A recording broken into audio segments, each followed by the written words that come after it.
G'day, Paul. Great to see you again. Welcome to David, People Are Legal. David, thank you very much. Thank you for having me. Yeah, I mean, we always have the best conversations about life and about what motivates people and also your experience as well. But look, I'm really fortunate that we can talk today about your experiences and actually provide people with some inspiration.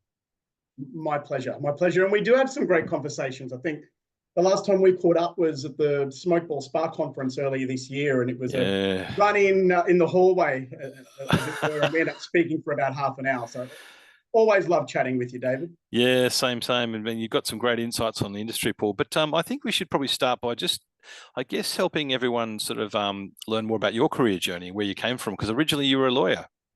Yeah. Still technically am. I maintain my practicing certificate, although really, if they had a category of faux lawyer on the Law Society directory, that's probably me. I haven't practiced for a very long time. My running joke is I'm like that person who has a driver's license but hasn't sat behind a wheel for 25 years. That's really me. Mm. It was used up until recently as I was the electronic signatory on some of InfoTrack's services Oh, up here wow. in Queensland. And now I maintain it for some other services, but really I find that it's a very expensive way in which people use me to witness their documents and things like that because I maintain the certificate, and that's probably what I end up doing more often than not. But it's been a very long time since I've practiced. Yeah, and so you've gone from I guess from that neck of the woods into basically then I guess working more on the IT side of things and in delivering in product consulting and then working your way up into CEO level role right now at Certify. Yeah. If I start at the very beginning, David, um, my passion probably is technology and IT. I was very fortunate. I've got two fantastic parents, kind of the son of migrants, first generation on one side, second generation on the other, and I'm very proud of my Greek heritage. And to peddle the cliche, spent a bit of time growing up in the back of a fish and chip shop, and Wow. in the block of shops there was a computer store, and this is in the 80s. This is where not everybody had a computer in their house. Think well before dot-com boom and all of that stuff. And in the block of shops, there was a 7-Eleven, fish and chip shop, things like that you'd expect, and a computer store. And I look back now, I was about 6 or 7 years old, and I spent many hours in that computer store just really bugging the owners and asking them a lot of questions about the computers and things like that. And at the time, my parents couldn't afford a personal computer. They were pretty expensive in the mid to late 80s. But for my seventh birthday, they bought me an Atari 2600. And I think that was Oh, where the love affair of all things kind of nerding began. So I've always been passionate about computers and technology. But the law side of things, David, was more a spin-off of probably my parents and the joke. And my mum hates it when I make this joke. It's growing up as a child of migrants, you have three career choices in life. It's a doctor, lawyer, or disappointment. And so they obviously wanted me to receive a good education to really break the cycle of poverty that they experienced. My sister and I didn't experience that. We had a very good childhood, very good upbringing, a lot of opportunity. But the 90s education system they really spruiked about doing what you're good at, not doing what you enjoy. And I was good at writing, good at English, good at talking. And so, they have the Venn diagrams that they had, and it's like, you should go off and be a lawyer. And it's my mother who's the intelligent, studious one in our family. My wife is intelligent and studious as well. So I went off and studied law and all of that, and barely got into university. Had to go in via the arts pathway, and then ended up upgrading to a double degree and studying law and barely graduating law. I got a job in a law firm before I graduated, so I was pretty happy to do that, and then kind of get my degree so I could get my qualifications and practice as a solicitor, and kind of started off at the bottom. We were known as article clerks. Actually started as a law clerk first, delivering mail and lodging documents in court and learning a lot of the very basics of what it's like to run a legal practice. And then I actually got into practice. I started to get involved in the IT and technology sides of things in the practice. This is late 90s, early 2000s. So this is when technology was really starting to take off. And I did a lot of soul searching. I went on a 2 or 3 month overseas trip with some friends. The practice I worked in at the time said, look, if you're taking that much time off, look for another job when you come back, which is probably code for we don't really need you. So I took that as an opportunity to think about what I want to do. And I did come back and practiced in another couple of practices, but it was a technology side of things that I was really passionate about. One of the practices I worked at, I managed their IT side of things, set them up with all new computers. And as part of that, I was tasked to find some practice management software. And at the time, the up and coming product that everyone was talking about in the smaller law firm space was Leap. So I went to a seminar that Alex Kelly, who still works at Leap, was running. And the attraction for me was some free CPD points because the practice I worked at was too cheap to pay for us to go to any conferences and get our CPD points. And I was too poor to pay for them myself. And I went there and I probably asked one too many annoying questions about Leap and integrations and technology. And after that, she pulled me aside and said, you seem really passionate about this. If you ever think about giving legal away and working in technology, let me know. And at first, my kind of 23-year-old ego went, oh, look, I've worked many years to get into legal practice. I'm just starting to get my life together. Do I really want to leave it and start over? But the reality was practicing law wasn't really for me. Technology was. And so I took the leap of faith, pardon that terrible pun. And the rest is history. I've been in and around from the mid-2000s, been in and around legal tech and predominantly a lot of the major players in the ATI group. Yeah, awesome. So currently you're actually the CEO at Certify. That's right. I'm the CEO of Certify. I've been here for almost 3 years, 3 years next week. Wow. Wow. And they've got a great brand out there. They're doing some great things. Yeah, Certify is doing some fantastic things in the legal intake space. The way that the product was conceived is a fabulous story as well. Again, lawyers who were looking for a better way of doing things. The two co-founders, Max Patterson and Athol Bertley, came together as younger lawyers in their 30s, where Max was tasked with going out and gathering initial information in the family law space from people that engaged the practice he was working at. And he just thought there's got to be a better way of doing those things. I think if you think about the way that you even can use an app to order food, you can use an app to do your banking.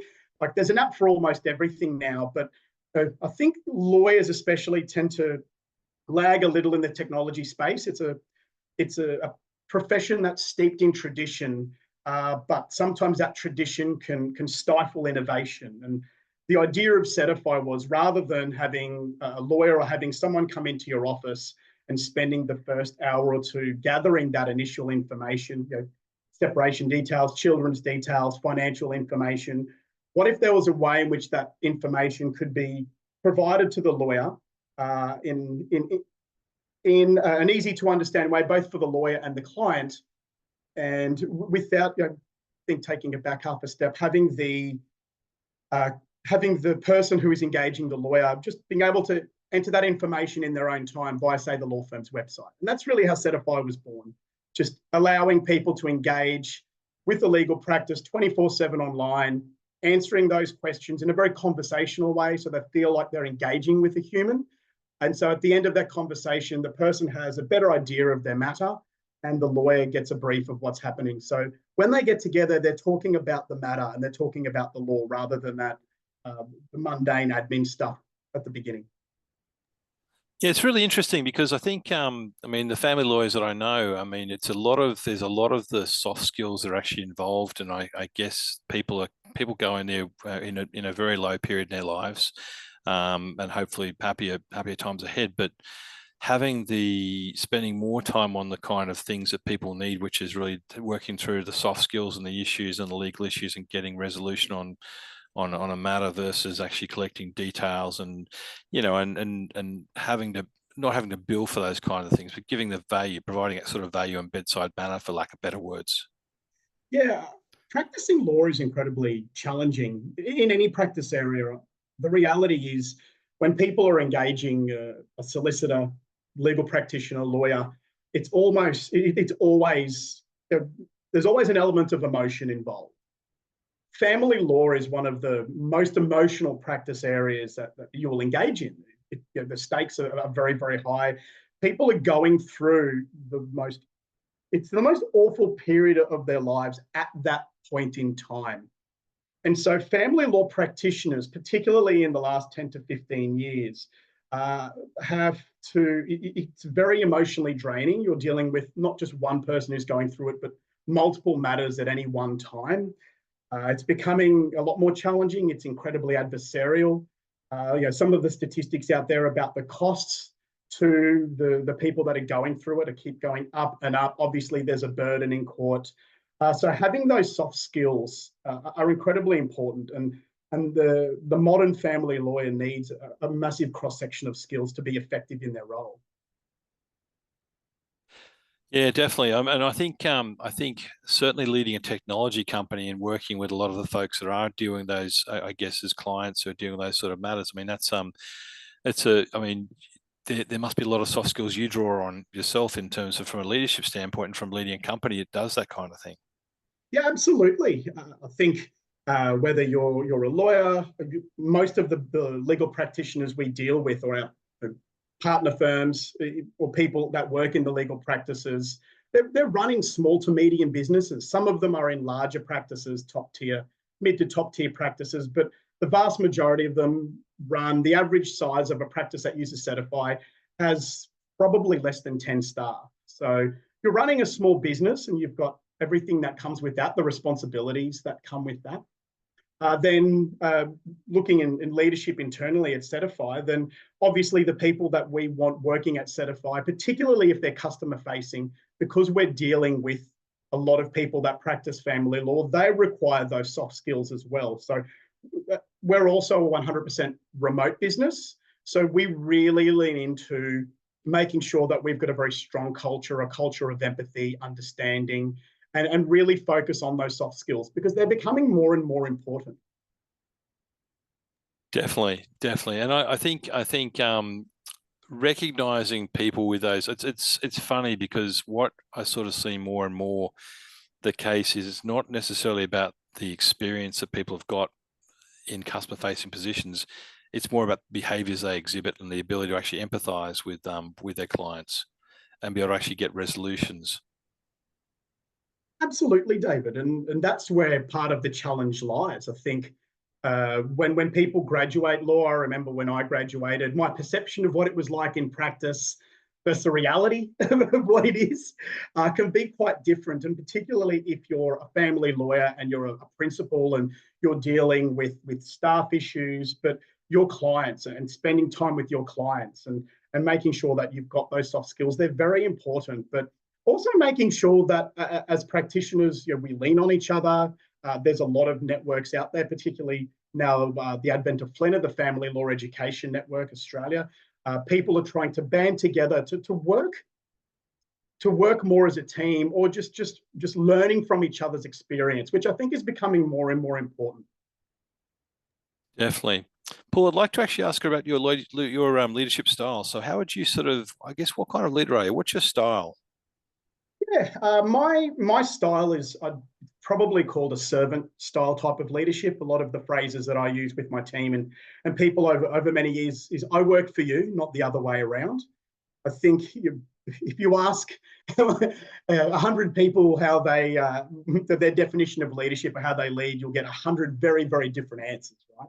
And so for me, it's about leading from the front. It's about saying to people that I work with, I work from you.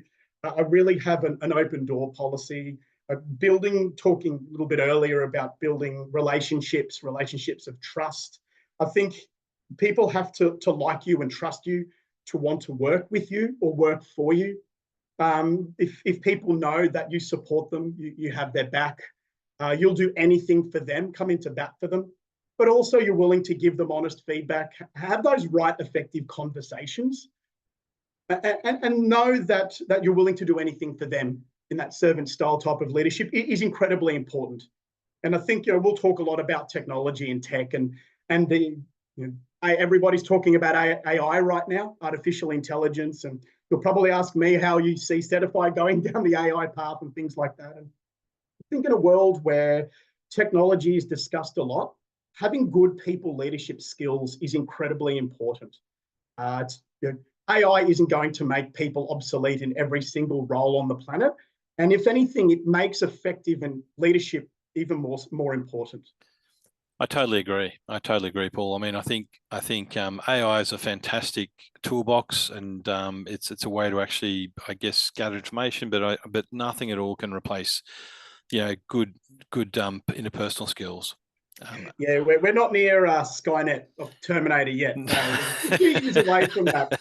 And for me, AI is just another technological advancement. When I started in the legal tech space, it was all about integrations with Word, integrations with Outlook. And I think if you ask yourself a question, well, what is that? What's the overarching topic of that? It's about helping people save time and money. And AI is that next iteration where there's apps out there that integrate with practice management systems, or AI integrating with practice management systems that help lawyers draft documents faster, help them write emails. If you've used, as everyone probably has, ChatGPT, it just helps shortcut ways in which you're doing admin, or even just give you ideas and inspiration on how to write or do particular things.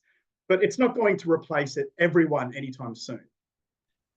Yeah, that's true. I'm curious, Paul, about your about challenges you might have faced in your existing role. So, what kind of leadership, I guess, in your style of leadership? I mean, are there areas or there things that have happened where you've had real challenges? You had to really dig down to solve those challenges. Yeah, that's a fabulous question, David. And I think the CEO title comes with a lot of stereotypes. I think it's often glamorized and romanticized. We think of when you ask people, name me some CEOs, often it's an Elon Musk or a Steve Jobs and things like that. And I think America certainly loves romanticizing the Silicon Valley success stories. And funnily enough, a very famous CEO, Mark Randolph, he was the co-founder and CEO of Netflix. I think he's since moved on, and a lot of what he does now is in the business leadership and thought leadership space. But he posted something recently where he said, the CEO has 3 responsibilities: set the direction of the company, don't run out of money, and build your team. And then everything is a subset of that. So I read that and I was like, that is fabulous advice to give, because that's really it. And in terms of challenges, it's probably a subset of any of those 3. Look, I really love the startup and scale up space. I talked about coming into legal tech and starting at Leap as it was growing. And then from Leap, I met a couple of amazing mentors in Christian Beck, who's still around, the founder of Leap and other companies that I've worked for. Richard Hugo Hammond, I know that Christoph spoke very fondly of Richard. He was an early mentor for me in the sales and sales leadership space. And he introduced me to Stephen Wood, who is one of ATI's now directors. He brought me on as the inaugural sales manager of InfoTrack, and it was so long ago, it was then known as Leap Searching. Wow. And then that scaled. And then obviously when it got to a point where that scaled, and I helped expand it into the UK with Scott Bazinis, who's the current CEO of InfoTrack UK. I was tapped on the shoulder by Hunter Steele, who's the CEO of Smokeball, to help scale the Australian business. And every one of those businesses had, their challenges. But I really love scaling challenges, because you're trying to solve problems with not a lot of money. You've often got few very bright people in a room. It can get quite tense. You'll have very tense strategy discussions. But then from that pressure, you can create diamonds. And I think companies do get and can get to a certain size where you start making a lot of money and you start solving problems by throwing resources at them or throwing money at them. Whereas I personally prefer when they're smaller or earlier on in their journey and figuring out how to solve some of the fun problems in the scaling space. Yeah, it's interesting, the whole scaling area. I mean, what do you think is more important in the scale up? Is it leadership or management? Leadership. It's most, I think, sorry for the long pause. I'm just thinking of a good answer here. You could probably edit that out anyway. but not all managers are good leaders. Yeah, that's true. Yep. And you need good leaders, and not all leaders are in leadership positions, David. You can be a leader and you could be working on a help desk team. You could be out doing training. You could be doing sales. Leadership isn't a job title. It's an attitude. I love it. I love it. That's so true. It is so true. You've got people that actually don't have a title but just do the job anyway. And I think as well in scale ups. I mean, some of the scale up CEOs that I've met, they tend to be more visionaries as well. So have that vision of what they want to do, where they want to be, and actually constantly be striving to try and achieve that vision. Yeah, that's right, David. And it's the magic and the chemistry of having a visionary and working with a visionary, or being that visionary, sitting down, putting a strategy on a page and figuring out how to execute on that vision. Yeah. That's where I personally get a lot of joy and have a lot of fun.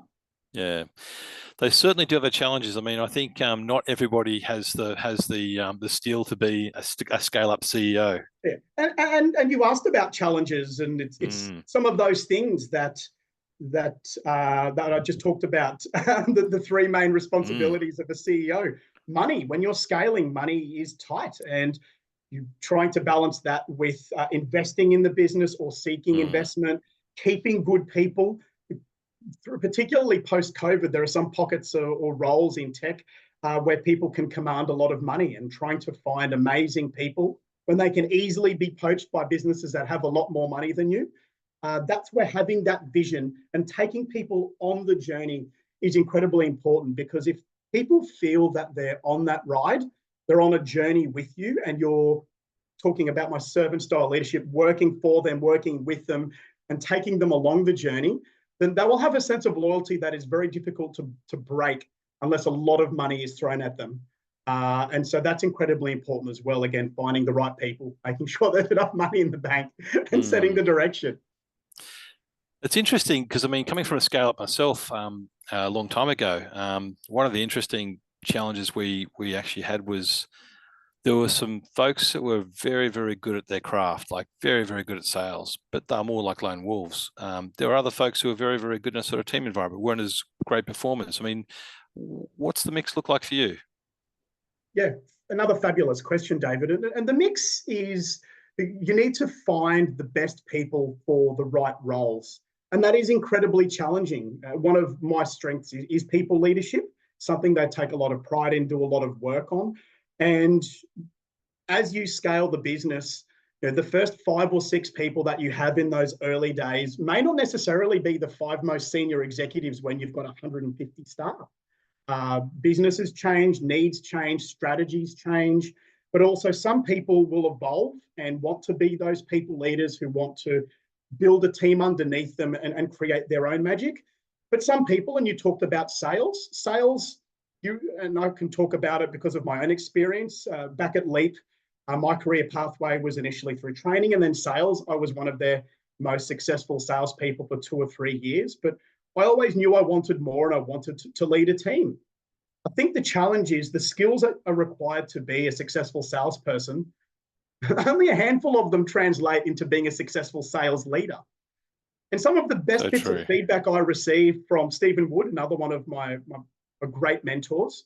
And one thing that he taught me a lot of things, was to give honest and open feedback. And he said to me when I was a BDM, he said, Paul, there's no denying you're a great salesperson, because you're very good at talking about yourself, and you're very good at talking. When you're a salesperson, it's all about you. When you're a sales leader, it's all about them. Yeah. So tell me how you're going to change your attitude to funnel your success through the success of your people. And not everybody can make that jump. It's not easy. It is an element of ego in sales. You are a lone wolf. You've got to be very self-motivated to pick up the phone, to engage with people on social media, put yourself out there, and then to translate that into then running a team and to share that with others isn't easy. And not everybody can do it. And that's possibly where you've seen some people who are very good at that lone wolf mentality, but they just can't make that transition into then passing their knowledge on to others. It's very, very hard. The human ego is a very powerful thing, David. So just on that topic, I mean, then in a scale up environment where the tension's high, where there's results to get, where resources are limited. I mean, how do you actually manage the egos? How do you manage disagreements? What's your secret sauce for that? Yeah, I think I heard the podcast you did with Brendan Smart. Brendo's another great guy that I've had the pleasure of working with. It's the assumption of positive intent. In our space, we all talk about it. Assume positive intent. Smokeball, where I worked at prior to Certify, had a core value. It was, be frank, but don't be an asshole about it. That's the little one. They didn't publish on the website. There's some great core values in Certify as well, talking about challenge thinking. And I think if you've got a team of great people in the room and the assumption of positive intent is there, where people are giving you genuine, honest feedback, their honest thoughts, and you've got a level of emotional intelligence where you can internalize it and don't think that it's a personal attack, that someone is just giving you their thoughts to better the business along the journey, then you can create some real magic. I think having tension, having friction, having discussions and debate is incredibly important, especially as you're scaling, because not everything that you do, not every decision is a right or a wrong decision. Sometimes you have to make a decision. Sometimes partway through executing that decision, things change. But it's about getting the right people in the room and having those discussions and not thinking that it's a personal attack, making sure it doesn't devolve into arguments and things like that. And if you can, look, it's easier said than done, but if you can do that, you can create some real magic. Yeah, I think managing the different sort of, I guess, diversity of talent and where there are differing opinions, and managing those different opinions in a way that's respectful and having positive intent, as yourself and Brenda mentioned. I think that's the key items. I'm actually really interested in, I guess, what's the most important lesson you've learned in your career so far?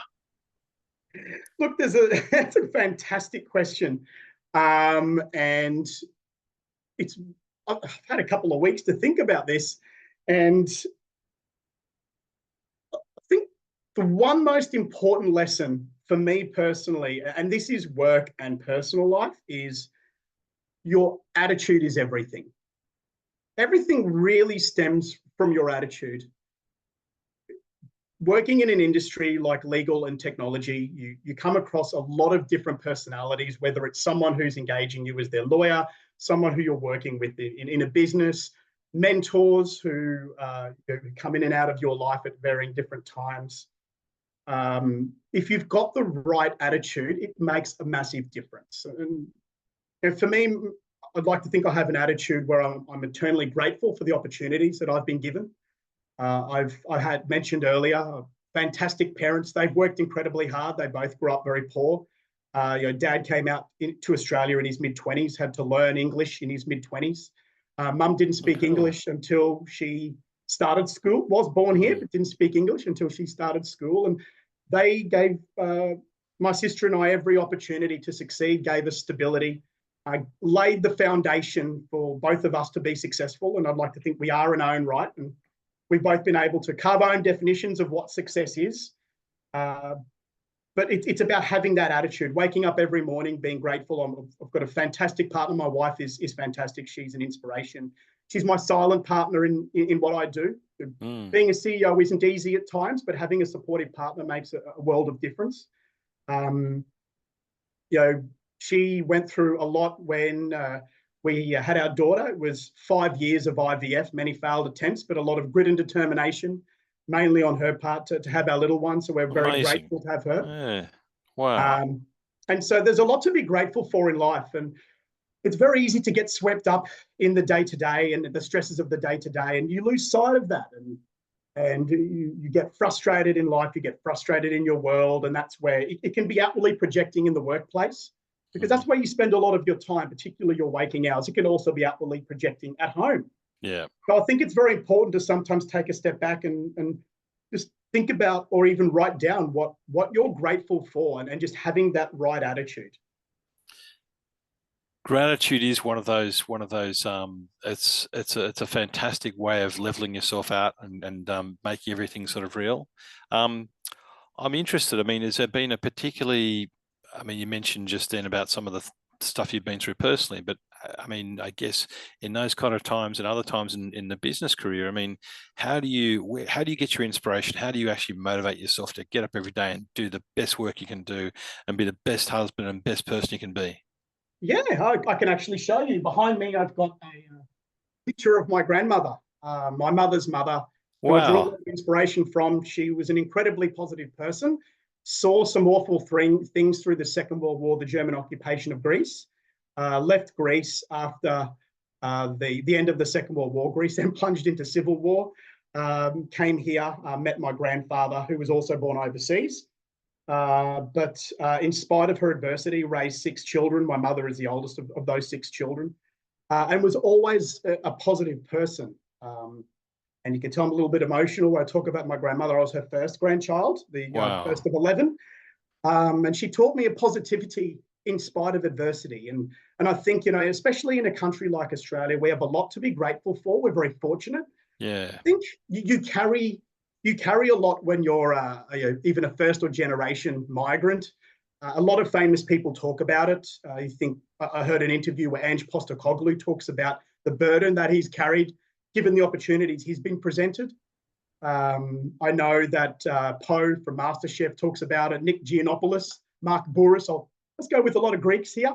Talk about how they're either their parents or they came to this country and they were presented with opportunities. So times are tough for everybody. Everybody goes through dark times, but I think you sometimes have to put those times into perspective. Um, with some of my darkest times, I have just take a step back and go, I've got my health very healthy. I've got good people around me, fantastic friends, fantastic family. I've talked about Mm. my wife and my daughter. And that is really what it comes down to at the end of the day. And so for me, it's about, in terms of ranking life and what's in order, I will always be a husband, father before I'm a CEO. Mm. Because when you look at your end of your life and you reflect, and I look at my grandmother's life, she's passed away about 10 years ago now. One of my inspirations, one of my heroes, Mm. her job title didn't matter to me. I Yeah. talked about my father. They worked in a fish and chip shop for a little while. He worked himself to the bone, to the point of almost burnout, because he didn't know how, he didn't trust others because of the way he grew up. In terms of poverty, he didn't trust others he couldn't really delegate out. So he was there at 5 a.m, there till 9 o'clock at night. I know Brendo talked about it when he ran a coffee shop. Hospitality is hard. You work a lot of It long hours. is. So he worked a Yeah. lot of long hours, then did a lot of factory work. He's a great tradesman. His job title doesn't matter to me. He's an amazing person. And I think sometimes it's easy to lose sight of that when you're in these senior roles or you're caught up in a senior, in the corporate life. And I've been very lucky to have good friends and family around me that have always kept me grounded. I mean, some of the people, when I mention the name Paul Psaltis to people in the industry, I mean, some of the comments come through as energetic, authentic, a lovely guy who's really connected, really smart. Well, it's very flattering, very, very flattering. The really smart part, look, the jury's out on that one. Look, I think in terms of authenticity, I know it's one of the questions that you were probably going to ask about advice for other leaders and CEOs. One of my life lessons, which has worked for me very well, is to be true to yourself. I know who I am and I know who I'm not, David. Mm. I'll never be the smartest person in the room. I don't aim to be the smartest person in the room. I think if you are, you're in the wrong room. I know I've stolen that from another business leader, maybe Elon Musk. But I try to be genuine and authentic. I think if you're real, if people respond to that. And a lot of people, when they get up into these fancy titles where your job is an acronym, your job title is an acronym, they get really swept up in their own hype and the rhetoric and the stereotypes that come with it. But for me, at the end of the day, that doesn't really matter. What matters to me is I enjoy what I do. I enjoy working with the people, and I've enjoyed the industry. And it's been an absolutely wild ride. I've enjoyed it so much. It's been a great 20, 25 years. And so I think if you have that level of authenticity, it makes a world of difference. So for the next up and coming CEOs that are in the ranks, I mean, authenticity is one of the key things you'd suggest. Absolutely. I talked earlier about the importance of people leadership. And people aren't idiots. They know if you're bullshitting them. They know if you're being a dickhead. And people don't like that. They may for a short period of time because they need the job or you're paying them very, very well. But I think if you want to be in and around an industry for a very long time, and legal tech is quite a niche industry. Oh, You're talking yes. about technology within an small industry, which is legal. Yep. So you can't do it for a long time if you're an asshole. People will you'll get filtered out and you'll be moved on.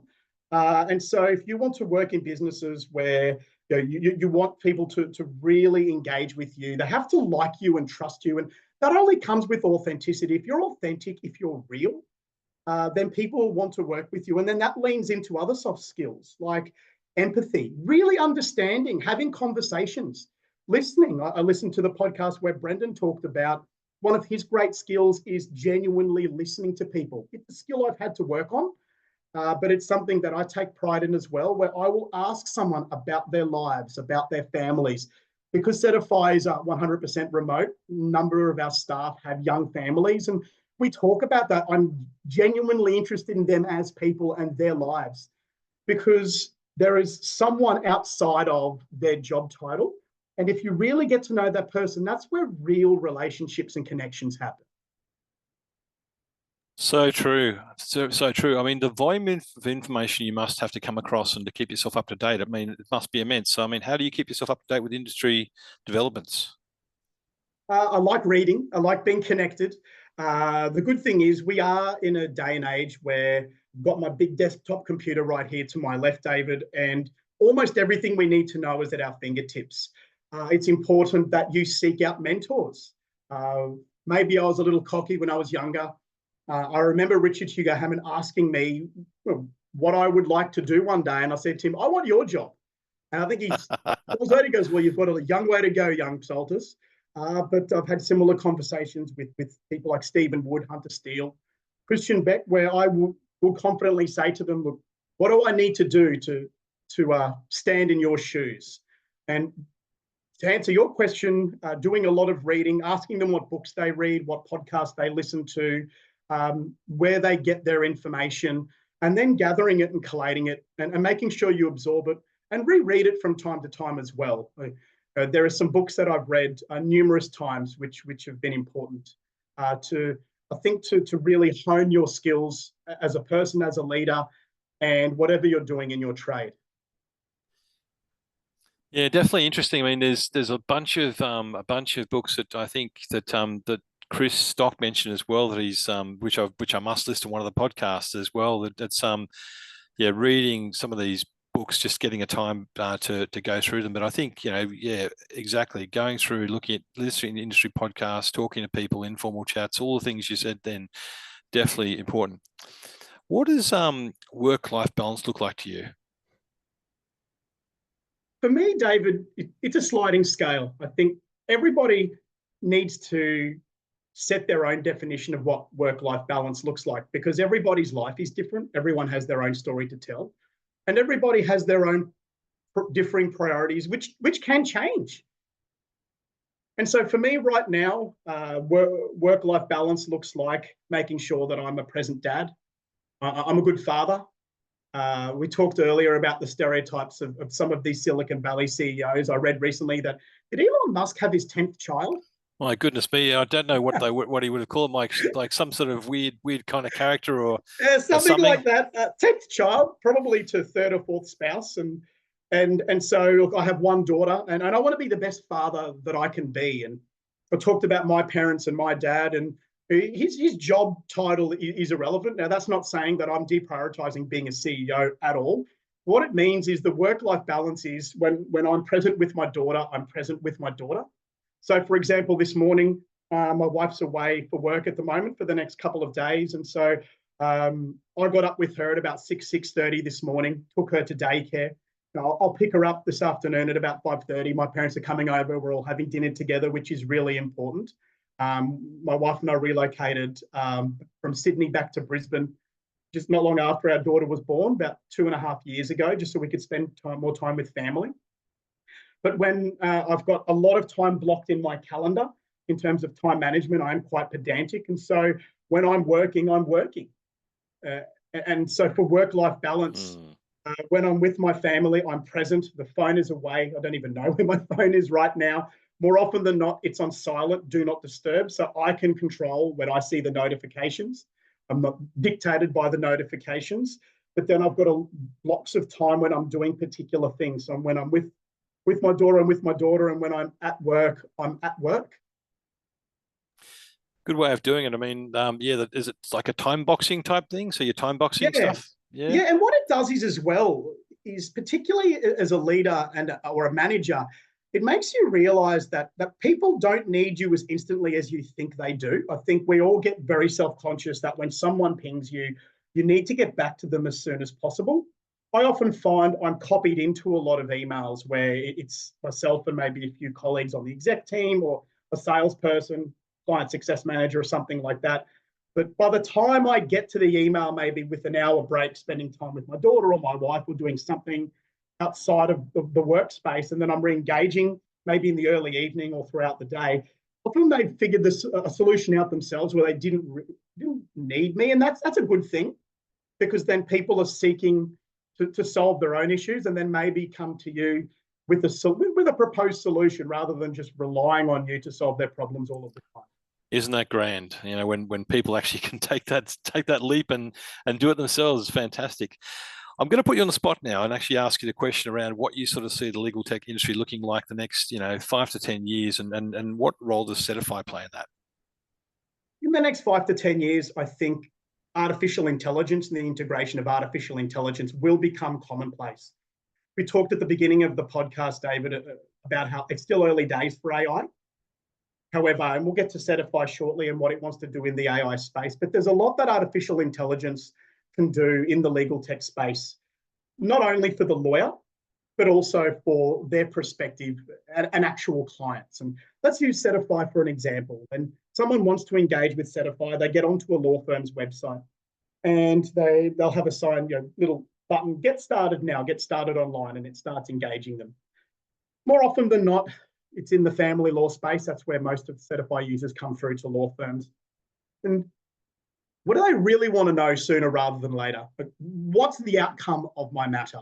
I've split from my husband or I've split from my wife. What's the financial outcome? What happens with the children? What does it look like? Can you crystal ball it for me? And of course, it's very easy to say that, but then it takes initial meetings, information gathering, parties getting together, mediation, and so on to come to a conclusion. And that's not even discussing the emotional side of things. But what artificial intelligence can potentially do, David, is as people are completing the intake, tell me about your spouse, tell me about your financial situation, is artificial intelligence can give people some basic answers to give them an indication of what's going to happen in their matter. Or simultaneously, when all of that information is gathered and that scenario is provided to the lawyer, artificial intelligence can start to do that legal research for the lawyer. So rather than getting just a text document brief with all of the information in a very objective way, there can be some subjectivity added to it via AI, where AI can say, look, I looked at this case, and this case that's recently gone through the family court. This was the outcome in these scenarios. This is a very similar scenario. So this is the likelihood of the outcome for this particular matter. Incredible. So like your what if type modeling. So, what if this happens, what's the likely outcome? That's exactly right. And so what it does is it shortcuts the client's initial engagement, so they have a better indication of what's happening before they meet with the lawyer for the very first time, because most of them have never engaged a lawyer before, or mainly for something like buying and selling a house. So this is very foreign to them, very emotional for them as well, while simultaneously the lawyer is getting a better indication of where this matter is going to go, using AI to just save them hours and hours and hours of that information gathering, legal research. That's where a lot of the practitioner's time is spent. It'll just really shortcut a lot of that. So a conclusion will happen a lot faster. Again, it's not eliminating the need for the technology, the need for the lawyer. It's just removing the admin part and that research part of what's done. And I guess if the lawyer can actually have everything at hand and the different kind of scenarios and the likely outcomes, and they can spend more time on the interpersonal, I guess, side of things, the bedside manner side of things with the clients. And that's exactly right. Our slogan at Certify is brilliant first meetings every time. So by the time you meet with your prospective or fee-paying client, they have an idea of what's going to happen in their matter. You've got some answers for them, and you're speaking with them about their matter rather than earlier I talked about getting that very basic, it's almost cold information, bring in your last 3 pay-as-you-go slips, your ATO stuff, your social security stuff, how much is your house worth, your car worth, is your relationship amicable, and so on. You have all of that information and you can utilize it to give people answers sooner. And then beyond the Certify and the intake space, in the practice management space, AI can then help people draft documents, draft correspondence, have the lawyers work better together as well. So again, it's not doing them out of a job, it's just helping them on the admin side, which is what technology has done for the better part of the last, say, 50 years. So Certify is producing some of these, I guess is producing this technology, some of this? Yes, that's what we're looking at doing and innovating. And I don't want to give too much away, but we're looking at releasing a new version of Certify that does incorporate AI, both for the client and for the lawyer.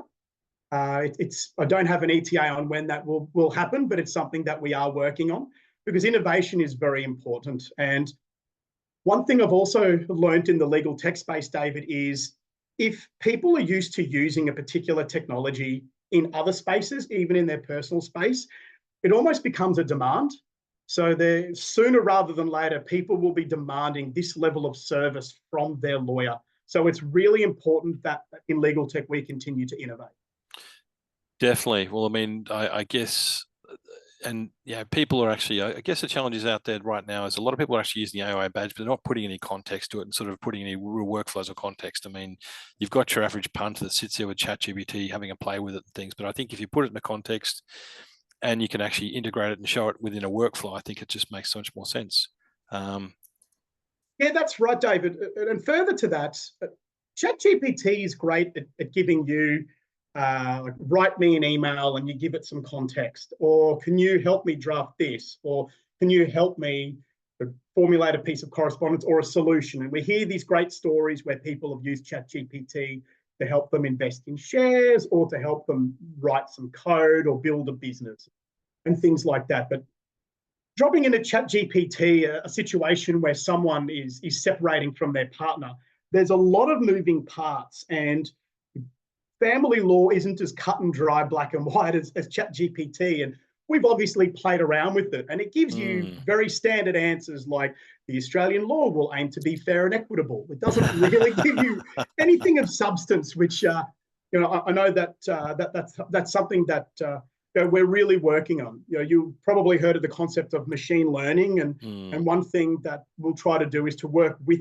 real lawyers to improve the AI responses. Because at the end of the day, the AI responses are robot responses. It's not a human, with empathy and understanding and things like that. So it will probably be some time till AI is at a level where it can replicate, that level of human emotion, particularly in the family law space. Oh, brilliant, brilliant. Well, I mean, I guess if folks want to find out more about Certify, they can actually go to the website. Yep, www.certify.com. Brilliant. And I guess from point of view of this interview, we're going to actually post the interview up on our podcast. You've been very, very generous today with us, Paul. Thank you so much for your insights. I mean, I always enjoy talking with you, and I mean, very authentic, and love hearing the stories you actually told us as well, and your inspirations. Magical. My absolute pleasure, David. Thank you for having me on. Thanks, Paul.